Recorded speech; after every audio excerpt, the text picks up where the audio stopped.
मेरे युवा साथियों, बसंत गुरु जी का प्रणाम। आज मैं अपने उन साथियों से बात करना चाहता हूँ। मेरे युवा शादी के कुछ वर्ष के बाद अपने जीवन में परेशान हो जाते हैं। मानसिक रूप से परेशान हो करके वे तलाक की नौबत आ जाती है और वो एक दूसरे को नोटिस देते हैं और ये समझते हैं कि इनसे छुटकारा मिल जाएगा तो जीवन सुंदर हो जाएगा, लेकिन होता ऐसा नहीं है। होता है वही, फिर न्यायालय के चक्कर लगाते हो, वकील पेशी दर पेशी और जीवन घसीटते रहता है। आपका भी जीवन किसी काम का नहीं रह जाता, उनका भी जीवन नहीं रहता। दोनों अलग थलग रहते हैं, दोनों अपने अपने किए की सज़ा भोगते रहते हैं। बिना सज़ा मिले दोनों पक्ष को सजाएं मिलती रहती है। दोनों के जीवन में रस नहीं रह जाता है, दोनों के जीवन में कड़वाहट रहती है।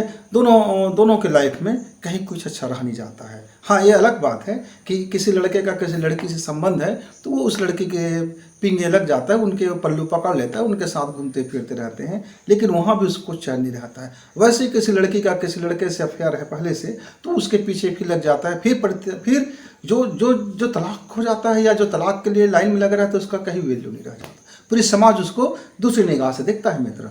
पूरी समाज के दृष्टिकोण में वो एकदम फेलियर हो जाते हैं। क्यों? कुछ तो है जिसके कारण तलाक हो रहा है, और ये कुछ का अफवाह बहुत बड़ी मार्केट बन जाता है, बहुत बड़ी चीज़ें बनकर आती है। तो तलाक का मतलब ही होता है कि असफल दृष्टिकोण, आपका सही अप्रोच नहीं है जीवन के प्रति। शादी से पहले आप अनबैलेंसिंग मैरिज कर लेते हो, दहेज के लालच में, रंग रूप के लालच में, नौकरी के लालच में, कहीं से भी। मैं माता पिता को भी देखता हूँ, लड़कियों के कई लड़कियों के माता पिता आते हैं, बोलते हैं लड़का अच्छा कमा रहे हैं गुरुजी, आप बढ़िया नौकरी में हैं। तो मैं बोलता हूँ वो थोड़ा सा बियर बार सीयर बार इधर उधर भी करता है। अरे क्या होता है, सब चलता है जीवन में, कुछ तो चल जाता है। पैसा है और क्या है, नौकरी है, पैसा है। अब वो लड़का भी सोचता है लड़की सुंदर है, दहेज खूब मिलेगा, लड़की तो अब लड़की है और मैं उंगली में मैं जैसा कहूँगा वो करेगा क्योंकि मैं नौकरी में हूँ। अब ऐसे पद्धति से आपका यदि विवाह हुआ है, मैरिज हुआ है, तब तो भगवान बचाए कि आपका शादी का क्या होगा, उसका क्या अंजाम पहुंचेगा। ढेर सारे एग्जाम्पल्स आज के समय में आता है। लड़की भी कहता है अरे लड़का की कोई नौकरी नहीं है, अरे वो काम करता तो है जी, अरे वो कोई काम है, मेरा मेकअप का क्या होगा, मेरा ड्रेस का क्या होगा, मुझे पिकनिक कॉलेज जाएगा, हमको वहाँ घूमना है, वहाँ करना है, ऐसा करना है, वैसा करना है। अरे इस लड़के का औकात नहीं है, इतना नहीं कमाता है, इससे शादी नहीं करना है। माता पिता भी सोचते हैं ठीक कहते हो भाई, तो लड़का नहीं, एक बैल चाहिए जो कमाए, आपको एक कोल्हू का बैल चाहिए जो दिन रात कमाता रहे, फिर आपको प्रेम भी करे। अलग अलग बातें, अलग अलग चीज़ें। जो कमाएगा वो प्रेम कैसे करेगा, जो प्रेम करेगा फिर वो कमाएगा कैसे। लेकिन यहाँ दोनों हो सकता है समझदार।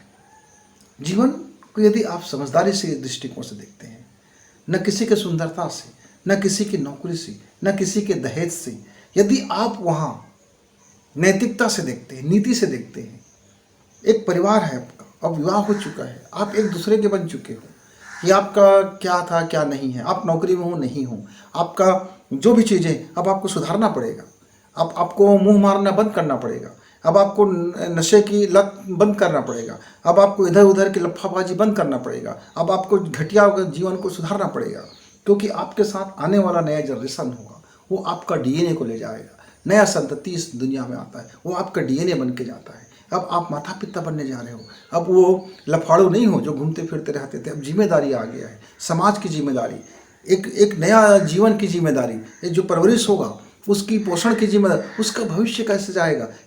मित्रों, यदि आपने शादी से पहले मैरिज का मायने समझने में भूल चूक किया है तो आपकी ज़िंदगी में लफड़ा आने ही आना है। इसलिए अभी से कोई बात नहीं समझे थे, अब समझ जाओ। एक मामूली सूत्र है, आपका जीवन पुनः अच्छा हो सकता है, आपका घर परिवार आज भी स्वर्ग बन सकता है, आपके दोनों के बीच में आज भी अटूट प्रेम बंधन हो सकता है, आज भी दोनों के बीच में वह मोहब्बत की कड़ी बन सकता है, आज भी दोनों पति पत्नी एक शानदार जोड़ी बन सकते हो। क्या है? प्रतिकूल विचारों को बाहर रखना, प्रतिकूल विचारों के झांसे में नहीं आना। तो मित्रों, यदि घर में खटपट है, चाहे आपकी पत्नी के, आपकी मम्मी से, पापा से, भाई से, बहन से, किसी से या आपसे, तो एक ही कारण है कि दोनों के विचारों में टकराहट है। और प्रतिकूल है।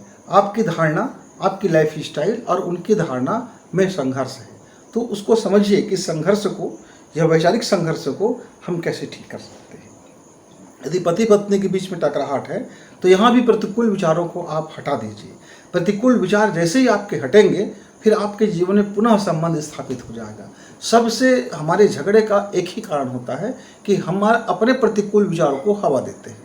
हम अपने प्रतिकूल विचारों की बात मानते हैं और हम अपने प्रतिकूल विचारों को सही साबित करने के लिए दुनिया भर की गवाहियां तैयार करते हैं और अपने प्रतिकूल विचारों पर हम अडिग रह जाते हैं, अपना ईगो, अपना हर्ट या अपना मान सम्मान समझ करके। तो पति पत्नी के बीच में कोई अलग से मान सम्मान नहीं होता। यदि आप ऐसा सोचते हैं तो ये सबसे बड़ी जिंदगी आप चूक कर रहे हैं मित्र।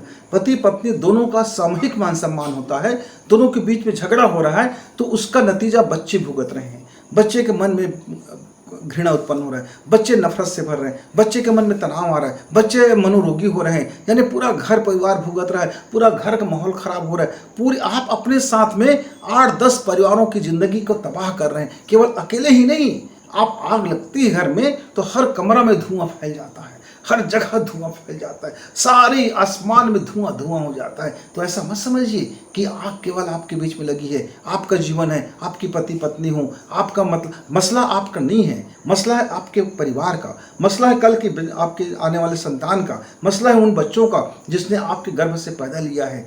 आप उसके जीवन को तबाह कर रहे हो। तो किसी को तबाह करने का अधिकार तो नहीं दिया है, किसी ने नहीं दिया है, न धर्मशास्त्र ने न कानून ने।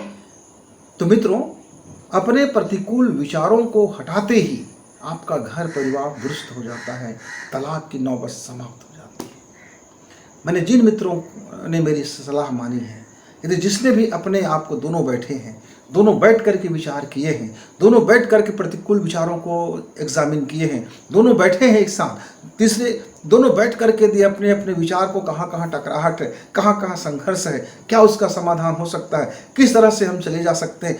थोड़ा सा उसने समय दिया, स्पेस दिया, अपने को समझने की कोशिश की, दोनों मिल करके उसका घर परिवार पुनः बस गए मित्र। कई मित्र ऐसे हैं जो आते हैं, धन्यवाद देते हैं कि गुरुजी आपने कहा, हमने सोचा और अब हम तलाक नहीं लेंगे। और कई ऐसे हैं, पत्नी बस आते हैं, मेरा पति ऐसा है, मेरा पति वैसा है, उसका घर कभी सुलह नहीं होता।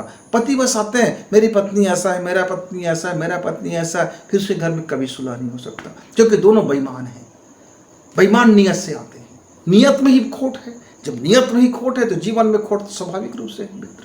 तो समझिए, अपने जीवन को आपका दृष्टिकोण का फैल होना ही, आपके जीवन की फिलॉसफी का फैल होना ही आपका तलाक का मुख्य कारण होता है। आपका जीवन दृष्टिकोण को समझिए, एक बार दुरुस्त कीजिए, वैसे फिर आपका लाइफ बड़ा चंगा हो जाएगा। आप देखेंगे दोनों हंस करके फिर नया जीवन की शुरुआत करेंगे। हो गया, माफ़ करो, बड़ा दिल रखो, माफ़ करो, बड़ा दिल रखो। बस यही तो है फार्मूला। पत्नी को हो गया, पत्नी से गलती, माफ़ किया, बड़ा दिल रखा। हो गया पति से गलती, माफ़ किया, बड़ा दिल रखा। मौका दिया सुधारने का, समय दिया, स्पेस दिया, और उसको गिनाते मत फिरो कि मैं तुमको माफ़ किया, मैं तुमको माफ़ किया, मैं इतने बार माफ़ किया, मैंने उतने बार माफ़ किया, तो फिर तलाक। यानी गिनते गिनते रहोगे तो फिर तलाक। माफ़ किया तो किया, गिनना क्या उसमें, दोनों के बीच की बात है, छोड़ दिया, छोड़ो, मिट्टी डाल दो, गलती पर मिट्टी डाल दो, छोड़ो, बहा दो नदी में, पुराना जीवन बहा दो, नया जीवन की शुरुआत करो, नई सोच की शुरुआत करो, नया सोच से, नया जीवन से, नया हैप्पीनेस से। आपका जीवन हैप्पीनेस एंडिंग को कितना अच्छा लगेगा दोस्तों। आइए अपने जीवन को थोड़ी सी समझने की कोशिश करते हैं, अपने परिवार को बचाने की कोशिश करते हैं।